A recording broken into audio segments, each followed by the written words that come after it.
इथे सर्व सामाजिक राजकीय आणि बिझनेस कम्युनिटीचे लोक आहेत आणि त्यांनी ज्या दृष्टीने दादाला पाहिलं त्यांनी सांगितलेलं आहे. मी या तालुक्यातल्या एक व्यक्तिमत्व असलेल्या दिलीप वळसे पाटलांची पत्नी म्हणून तुमच्याशी बोलत आहे. आणि माझा जो 2093-94 पासून दादाशी पहिल्यांदा संबंध झाला, म्हणजे ओळख झाली, तिथपासून मी थोडक्यात तुम्हाला सांगते. सुप्रियाताईचं रिसेप्शन होतं मुंबईला. आम्ही सगळे रिसेप्शनला गेलो होतो. बहुतेक दादा पण असते. प्रचंड गर्दी होती. मी एकटी एका बाजूला उभी होती.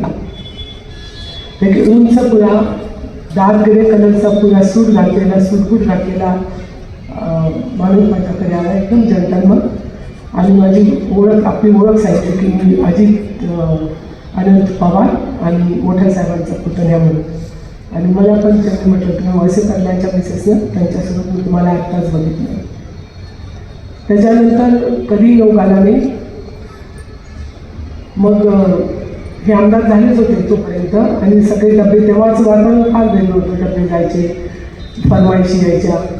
आणि मला माझ्या साहेबांनी सांगितलं, मिस्टरांनी एकच पहिलेपासून सांगितलं की एक गोष्ट नेहमी या घरात आला लक्षात ठेवा की घर किती स्वच्छ किंवा घरात वस्तू किती आहे त्याच्यापेक्षा घरात येणारा माणूस हा नेहमी महत्त्वाचा असला पाहिजे. आणि त्याचं खाणं पिणंही पहिले झालं पाहिजे, एवढीच पत्नी म्हणून अपेक्षा आहे. योगायोगाने मला शोक पण होता आणि मी अशा भागातून आली होती जिथे मध्य प्रदेशमध्ये अर्धे नातलग आहे, अर्धे महाराष्ट्रात आहे, विदर्भात आहे. त्यामुळे तिकडला स्वयंपाक आणि हा असा वेगळा स्वयंपाक होता. मग नंतर 90मध्ये हे 99मध्ये हे मंत्री झाले. दादाला एक वेळ जेवायला बोलावलं. म्हणजे तसं बहुतेक पार्टीच्या मिटिंग आमच्याचकडे व्हायच्या, बहुतेक पार्टीच्या मिटिंग सगळे जेवायच्या आमच्याकडे व्हायच्या. तर तेव्हा नेमका आमचा स्वयंपाकी आला, कुक जो कोकणी होता. तर मला हे म्हणजे दादा येणार, बिर्याणी करावं लागेल. म्हटलं मी कुठं हात लावत नसतो. मी ते चिकन बिर्याणी, मटन भात पण नाही, म्हणजे मी पहिलेच सांगितलं होतं तुला बिर्याणी करावं लागेल. त्याच दिवशी मला अमेरिकेला जायचं होतं. म्हणजे आपल्याला पैसे कमी भेटतील, करून टाका बिर्याणी. मग मी आपलं ते संजीव कपूरचं खाणं त्याच्यावर पुस्तक घेतलं, वाचत एक माणूस बाजूला बसवला आणि ते बिर्याणीची प्रिपरेशन केली. बिर्याणी बनली. सगळे लोक आले जेवायला. आता अजित पवारांना इतके लोक घाबरते हे मला माहीत नव्हतं किंवा मी त्याच्यावर कधी लक्ष नाही दिलं. जेवायला दुसरी शेवटी बिर्याणी गेली. म्हणजे हे काय, कोणी बनवली बिर्याणी? जोरदार आवाज काढला. मी बनवली. म्हणजे तुम्ही बनवली? अशी असते बिर्याणी? म्हणजे हो अशीच असते. म्हणजे अजिबात नाही, त्याच्यात केसर नसते, त्याच्यात असं नसते, तसं नसते. म्हणजे तुम्ही एवढी चांगली खाल्लीच नसेल. क्षमा म्हटली. संजीव कपूरचं पुस्तक घेतलं, वाचून दाखवली रेसिपी. ते अशी बघतात माझ्याकडे, त्यांचे डोळे मोठे मोठे होत आहेत. मी आपलं वाचत बसली बिर्याणीची रेसिपी. सुप्रियाताई सुळे मागून आली, बहिणी चुप बसा, बहिणी चुप बसा. सूर्यकांता पाटील आली, अहो ताई चुप, अहो ताई चुप. पण दादा काही बोलले. मग त्याच्यानंतर बरेच जण यायचे ते घरी. एक वेळा आले, लाडूची प्लेट मी त्यांना दिली. आणि लाडू कोणी केले? म्हणजे मी केलं. हा लाडू असा, हा लाडू असा का दिसतो? म्हणजे हा कोणी बनला, हा कोणी बनला. म्हणजे मी एकटी तर 100 लाडू आणणार नाही, जे माझ्या साईड बोटावर असते. तर अशी माझी ओळख लागायची. आणि नंतर डब्बा गेला, साहेबाची वाट मी पाहायला जायची मंत्रालयात. आत्तापर्यंत दिलीप वळसे पाटलांचा डब्बा लागले, आणा तू इकडे काय डब्यात. आणि मग हे रात्री आल्यावर सांगायचे उद्या भात पाठवायचं बरं का, असं करायचं. असं करता करता असे बरेच वर्ष चालली होती. 2014चे इलेक्शन लागले आणि दादाने माझ्या भावाचं तिकीट टाकलं. मला खूप लागलं, मला आजही लागत होतं. कसं आहे, माझ्या मिस्टरांबद्दल मी एक सांगते. ती किती आजारी आहे, ती किती बरे आहे, ती किती सुखी आहे, ती किती स्ट्रगल करत आहे. मला एक गोष्ट आजही माझ्या विश्वासावर मी विश्वास देते. फिनिक्स पक्षासारखा माझा नवरा आहे. राखेतून कसं उठावं, उभं राहावं हे माझ्या नवऱ्याला चांगलं वाटतं आहे. त्यामुळे मी आंबेगाव तालुक्यातल्या इतरांचं काय मत आहे आणि काय भावना आहे याला फार महत्त्व देतो, कारण मी माझ्या विश्वासावर करतो. पण भाऊ हा फार हळवा पोकळा असतो. तरी माझं आपलं सुरू 2021 भाऊ गेला करोनामध्ये. त्याने तिकडे 300 एकरचं उद्यान बांधलं, खूप सुंदर असं पर्यटन स्थळ बांधलं, जे पहिलं महाराष्ट्राचं पर्यटन आहे. आणि मग त्याच्यानंतर सोलापूरचे आमदार कुठले लोक यायचे, मंत्री यायचे, आपले सुनील मुनगंटीवार यायचे, ते बघायचे आणि मग त्यांनी ते सुरू केलं. आता भाऊ अचानक गेला आणि तेव्हा लाडकी बहीण आपली सुरू व्हायची होती. तर दादा घरी जगायला आले होते. मी म्हटलं दादा जरा माझं तुमच्याकडे एक काम आहे. काय नाही सांगा, कारण मी कधीच कोणाला काम नाही सांगितलं, कधी कोणा मंत्र्याला फोन नाही केलं. हालाकी आमचे शेजारी बाळासाहेब थोरात होते, ते आम्हाला नेहमी आवाज राहिले. जयंत पाटील होते, पण वैयक्तिक संबंध ठेवले. मी त्याच्यात काम किंवा हे आपलं चालाकीचे काम मी कधी केले नाही. मला पहिल्यांदा आणि यांनाही माहीत नव्हतं मी काही काम सांगायला म्हणून, हे पूर्व बघत नसेल. मी म्हटलं माझा भाऊ गेला, तुम्हाला ते माहीतच आहे, त्याचे हे 2 काम आहेत, आम्हाला निधी पाहिजे आणि निधी कोण देणार.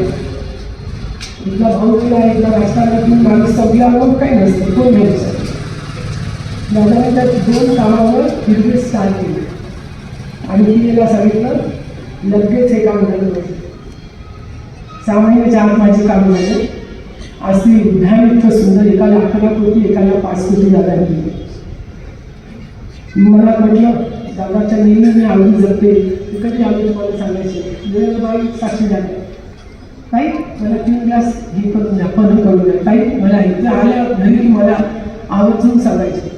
एक वेळी लाडू 2च वर्षापूर्वीची गोष्ट आहे. नागपूरला अधिवेशन होतं आणि लाडू कापले.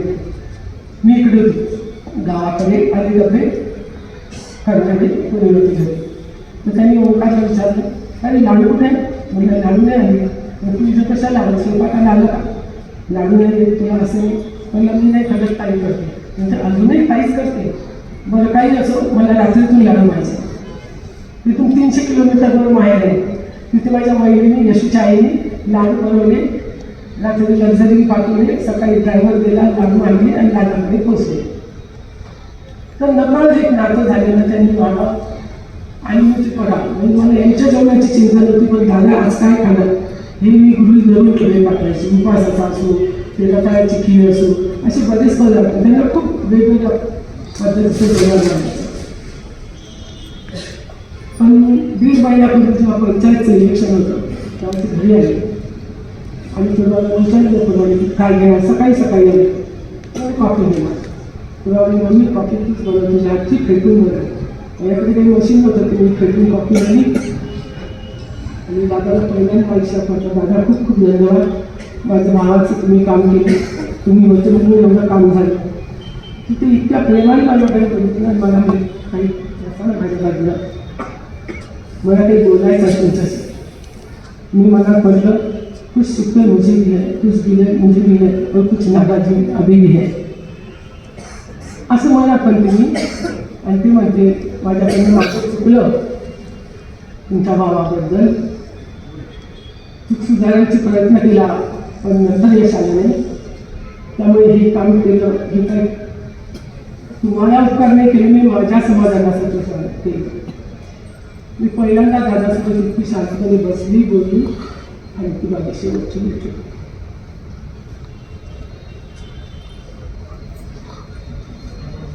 इतके वर्ष मी भाऊचं दुःख इतकं होतं,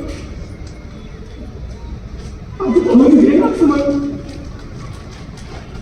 सकाळी शिवाजी दादा हे लोक सगळे गेले, मी नाही गेले. इतके वर्ष माणसाची बायको म्हणून मी राहिली,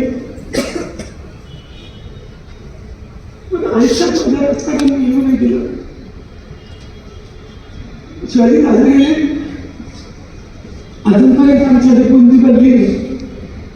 दादा यायची बोलायची, दादा थांबाय आणि तुम्हाला बुंदी बनवून खाऊ घालते, मला फार शोधतात घ्यायचा. अर्ध्या रात्री पण म्हटलं तर मी खाऊ घालते.